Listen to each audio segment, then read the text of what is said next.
వచ్చారు వచ్చారు వచ్చారు వచ్చారు వచ్చారు వచ్చారు ఏమన్నా వాడికి అలాంటి లైట్లు వద్ద తెలుసు.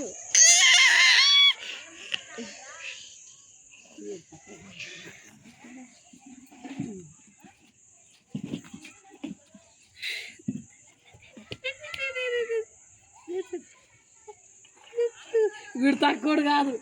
వాళ్ళ ఆయన బయటకు వెళ్ళాక నాయన అమ్మమ్మనే పంపించేస్తున్నాయన అని చెప్పేటాడు. రే ఎక్కడ పోతున్నారా నాన్న రే? తమ్మెత్తుకురాపు.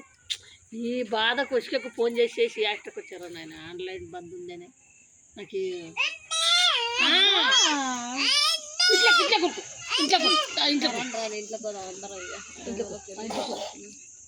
ఇంట్లోకైనా లైట్ ఇంట్లోకి వాడు ఇంట్లోకి అప్పు నువ్వు కావమ్మా తమ్మునేమట్టి ఇంట్లోకి ఈ తల కూడా ప్రసన్న జుట్టు పెద్ద ఉండే చిన్నగా పై కట్టింది జుట్టు బాగా పెద్ద ఉండే పై కట్టు పోమ్మ నువ్వు బాగా దంచి మాడికెడితే ఏంది మధ్యాహ్నం మాకు మిక్స్ కట్టి మాడికెడితే బాగా మీరు ఆడ ఎన్నిటికి బయలుదేరినరా?